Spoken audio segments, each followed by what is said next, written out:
Story 1. Paracetamol. In one of the dumbest moments of my life, I misread 50 milligrams when it was 500 milligrams. I took far too much and spent almost a week in the hospital. Story 2. Trust your intuition. If something feels wrong, stop. It does not matter whether you are stepping out onto a snow-covered slope, pulling up to a sketchy gas station, or putting a piece of wood that is too small into a router table. Listen when your brain tells you that this is a bad idea. Story 3. Heat. Sanity is the first thing to go with heat stroke. You may not even realize anything is wrong. You only know you are irritable. There is a strange buzzing in your head and chest, and the world does not feel right. Then you become a zombie searching for anything to cool off with, and shortly after you lose consciousness. It can escalate so quickly that 6 otherwise rational adults may not notice before exhaustion sets in. Heat can kill you faster than you think. Story 4. If someone at work badmouths another person and asks you for your opinion, keep it to yourself. Story 5. Fridays. In the information technology world, we call it Read-Only Friday. Do not change anything. Story 6. Precipitation when it is cold outside. I got caught in a snowstorm in Shenandoah National Park in March 2019. It was 50 degrees Fahrenheit in the valley, but I had 2 feet of snow on the ridge. The forecast did not call for any precipitation that day. I was hiking on the Appalachian Trail and thought a few flurries were nothing to worry about. I left a lean-to shelter that would have kept me dry and protected from the wind. I hiked less than 6 miles and was struggling to move forward because the snow was so deep. I was soaked to the bone, freezing, and beginning to lose fine muscle control in my fingers. The trail followed the side of a ridge and did not provide any flat spaces to set up a tent. I eventually found a clearing where some power lines crossed the trail and struggled to get my tent erected despite the loss of feeling in my fingers. Once my tent was set up, I inflated my sleeping pad, changed out of my wet clothes, crawled into my sleeping bag, and warmed up for an hour. I did not have a cell signal and could not let anyone know my exact location or that I was okay. I had been in contact the previous evening, so my girlfriend knew my location to within a couple of miles. The snowstorm lasted all night and I had to spend a full 24 hours in the tent before the snow stopped. The next day, after the snow ended, I packed up and kept hiking through 2 feet of snow. The trail crossed Skyline Drive after a short distance, and I followed that road for about 9 miles to the nearest park entrance. I called a shuttle and spent the night in Waynesboro, Virginia, at a hiker hostel. The warm shower, boot dryer, and hot food were exquisite. When you make an error in judgment in the wilderness, the goal is to survive long enough to learn from your mistake. I learned my lesson. I will not take unnecessary risks when dealing with precipitation and cold weather. If there is any doubt, I will hunker down and wait for the wet weather to pass. Story 7. When a driver follows you in traffic or otherwise antagonizes you for any reason, do not try to handle it yourself and do not wait for them to leave you alone. Call the police and let them handle the situation. Do not do anything that will anger them further. Story 8. Ladders. I worked in an emergency department at a major trauma center, and the number of otherwise healthy people who arrived paralyzed or mortally injured after falling from ladders was eye-opening. Story 9. Drowsy driving. For context, in 2015 I fell asleep behind the wheel. It was mid-August, and I dozed off on my way home from a 16-hour night shift because my job had messed up the schedule. We were not allowed to work more than 12 hours in a single shift. All I remember is driving, then waking up in a hospital 4 hours away from home. I had no clue where I was or what had happened. I suffered a major traumatic brain injury and have been mentally different ever since. I also had a severe concussion after the accident. It happened on the back roads of southern Idaho, and I was lucky to have no broken bones. Everyone at the hospital said I was fortunate to have survived.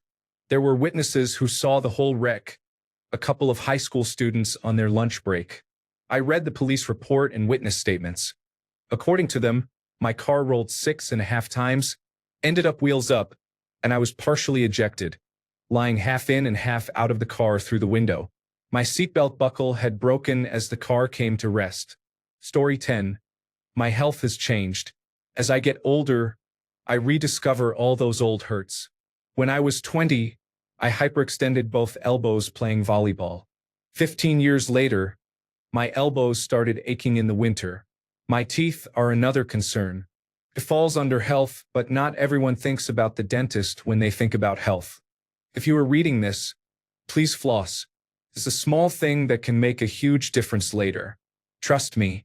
Story 11. Never trust a trench or a hole deeper than shoulder height. You will die a horrible death. Yes, this applies at the beach too. Story 12. Methamphetamine ruined my life for a while, and I had to fight tooth and nail to get it back. I have been clean for 18 months. When you hear advice not to try methamphetamine, not even once, heed the warning. Story 13. Vibrating logs in the forest. Do not investigate. Do not kick them. Do not throw things at them. They are always hornets. Story 14. Concerts. Ear protection is often underestimated, and hearing damage is permanent. Story 15. Chickens will attack when chicks are present. My brother is a cruel little shit who liked being mean to animals when we were kids. He liked hurting them for the feeling of power it gave him. He hurt a lot of small wildlife like frogs, garter snakes, and mice. When that stopped being enough, he went after livestock. We had chickens. There was a great big rooster and his hens, and all of them had chicks. My job was to take care of the chickens. Feed them, water them, collect eggs, etc. My brother was bigger and stronger than I, so one day he decided to have fun and grabbed one of the little chicks in the coop and squeezed it until it started to scream for help. My attempts to stop him did nothing. The chickens were used to me picking up the chicks and petting them, so they weren't alarmed when my brother picked one up. When it screamed, however, all hell broke loose. All the chickens went after him, aiming for his face and eyes.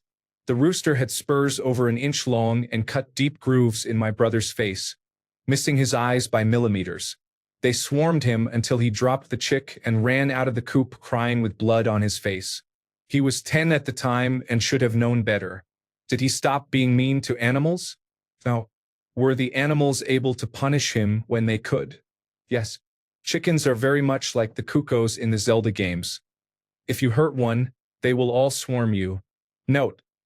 Yes, my brother and I were both abused by our father. Our mother was a kindly woman who did her best to nurture and discipline my brother. She died when I was 7 and my brother was 9, from cancer. My father went off the deep end and took out his rage on us. He worked 2 shifts at a factory daily and did not want to be disturbed when home, or he would beat us. There was no adult supervision.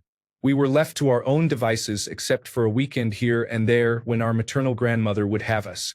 She also did her best, but our father excused and enabled my brother's behavior because he valued him more than me, a sickly girl. We did go to school.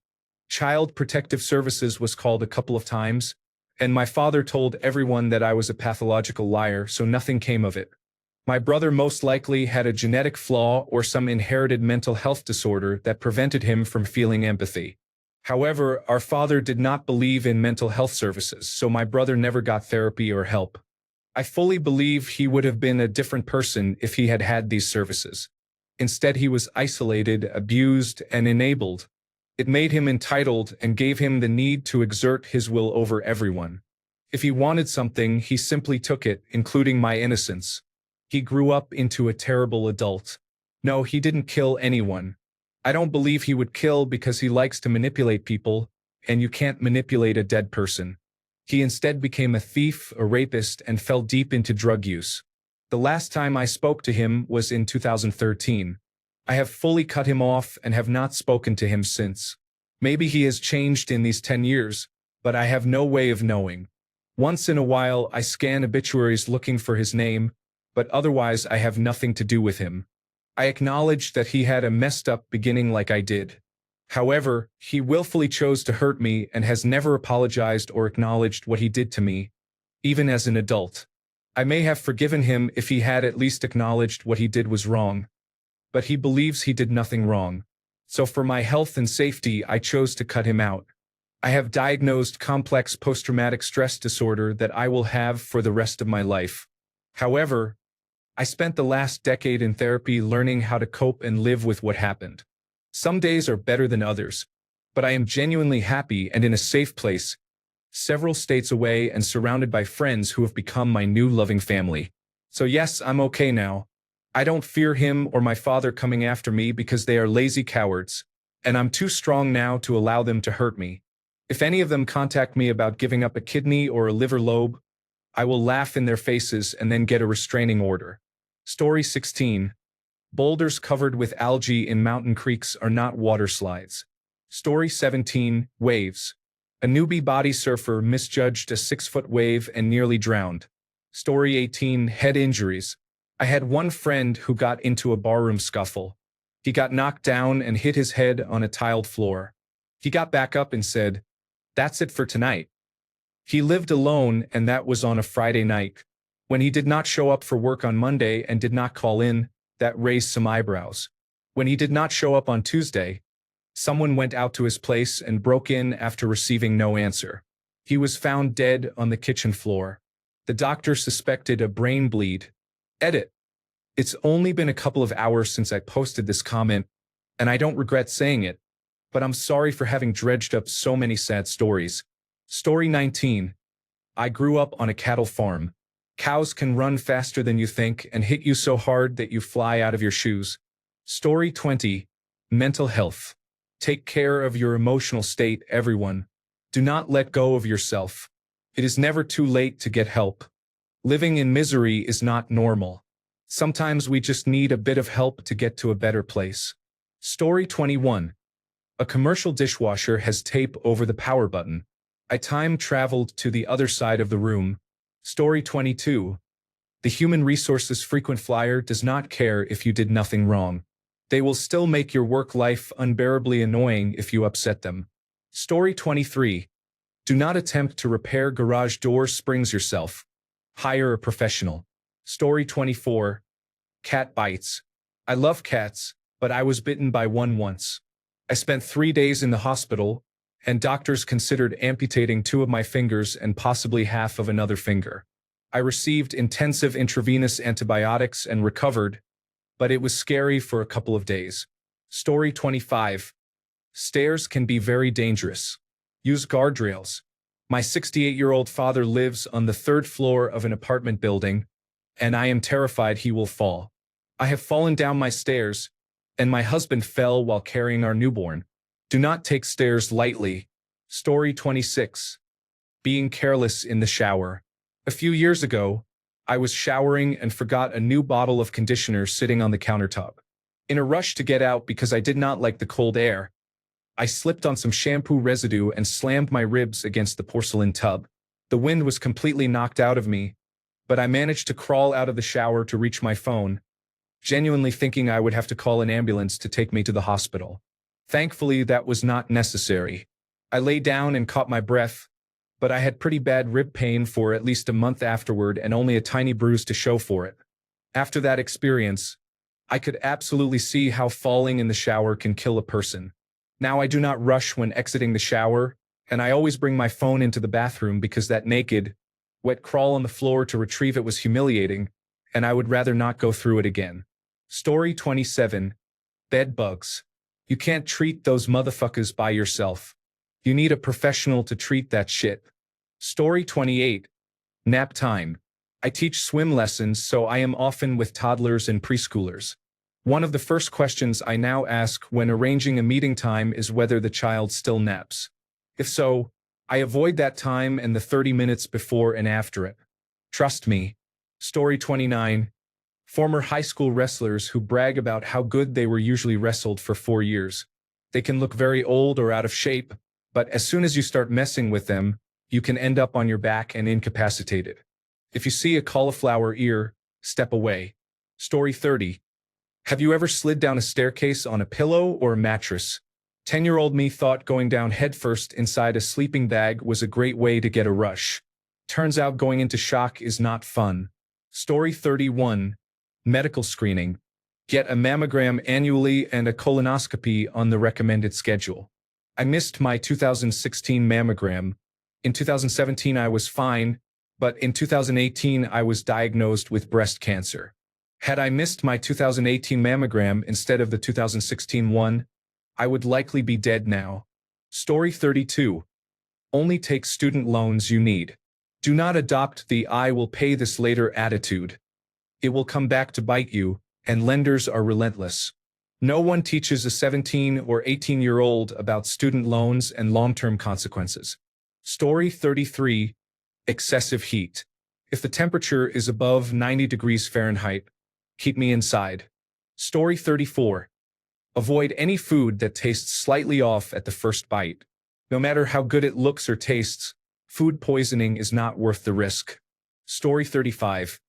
Fireworks are fun, but I have personally witnessed too many things go wrong with them to feel safe using them myself. Story 36. When you are riding your bicycle down a hill, do not put your foot into the front wheel spokes. Story 37. I am an emergency room doctor, and I see people die or become severely injured all the time. In no particular order, these are things I am afraid of that I never would have considered dangerous before. Trampolines, ladders, coil springs, woodworking routers, large spinning machinery and gloves, carbon monoxide, acetaminophen, fentanyl, diving with self-contained underwater breathing apparatus, cat bites, faulty. Carjacks, a seizure in an older person, farmers, pit bulls, swimming pools, ectopic pregnancies, pulmonary embolism, severe asthma, lupus, type 2 diabetes, the pancreas, the esophagus, the trachea, ticks, mosquitoes, head injuries, lakes, a scorned woman, an angry intoxicated person, and a truly psychotic person. Story 38. I used Tiger Balm or Bengay and did not wash my hands before urinating. I will never do that again. To make it worse, I bet no one ever told people to wash their hands immediately after applying, washing them 3 or 4 times. It is like a rite of passage that people keep to themselves. Story 39. Mother Nature. You will overcome the flood, fire, earthquake, and tornado. Story 40.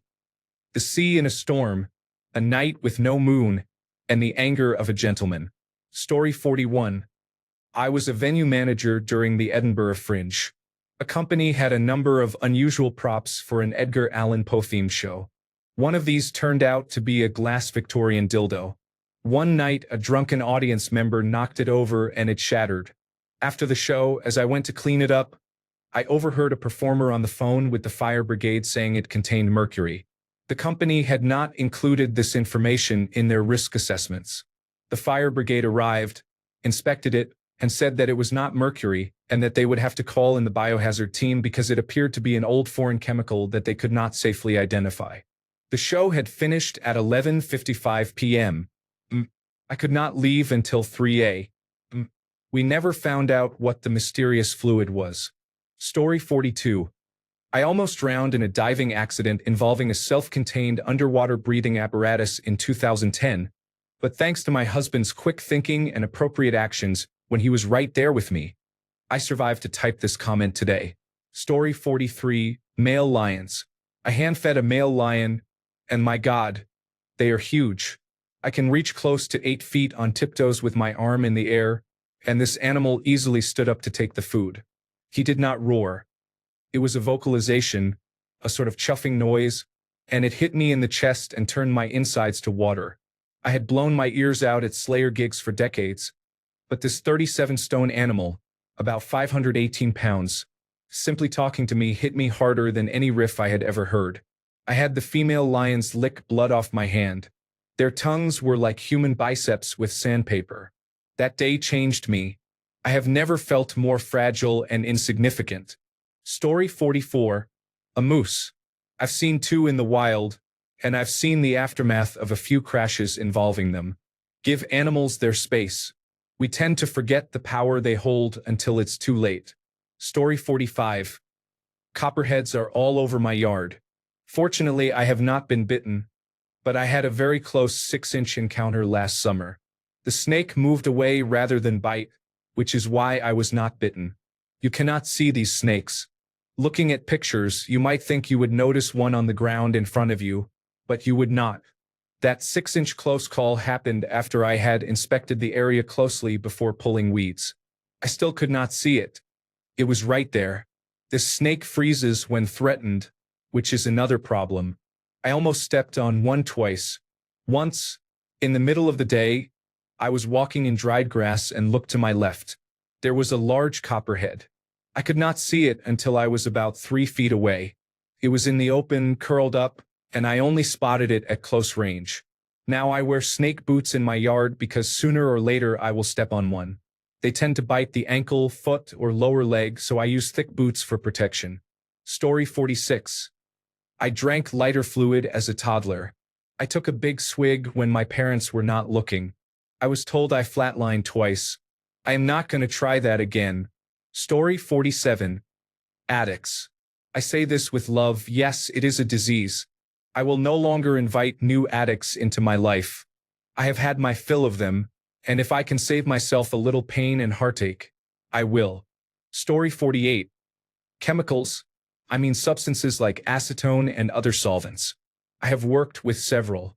Always consider what they can do to you and to the environment. Story 49. When you encounter narcissists, acknowledge their existence and remove yourself as quickly as possible. Accept that there is often a price for doing so, but that the price becomes much higher the longer you wait. Story 50. Anything electrical, chemicals, machinery of any kind, compressed air or gas containers, explosives and unexploded ordnance. On a lighter note, someone else's car, house, or spouse. Anyone who is drunk and in uniform, because if there is one, there are likely more nearby. You will not win. Story 51. Wild animals, people behaving aggressively in public, street fights, and caterpillars that appear dangerous or thorny. Story 52. Someone who consistently gives me a bad vibe. The number of people I gave a chance because my gut warned me, but who seemed nice and later turned out to be toxic, is remarkable. Story 53. Shooting a BB gun at a nest of wasps will really anger them. Story 54. Fire ants. I walked barefoot in soft grass along the side of a golf course in Palm Springs. Freaking fire ants crawled up my feet and I received thousands of stings on my feet and ankles. Worse was that I had to drive 13 hours north the next day with huge swollen feet. They were so swollen that I could not even wear flip-flops. I ended up having to see a doctor and receive intravenous antibiotics and a course of steroids due to infection and inflammation. I still have scars on my feet and ankles 4 years later. Do not mess with those little pests. Story 55. Rich people. They will fuck you sideways, step over your corpse, and never miss a beat. Story 56. I won't go near lathes after seeing some absolutely horrifying videos on Reddit. Story 57. I used heroin before fentanyl and later with fentanyl. I am now on methadone. I am halfway off it and have been clean from street drugs for years. It is just another opioid. I did not get addicted to poppy pods or pills. Avoid heroin. Story 58. I fell through the ice once. It is a miracle I am alive. You should not mess with the lake without giving it respect. Thanks a bunch for sticking around till the end of the video. Remember to subscribe, and until next time, stay awesome and goodbye.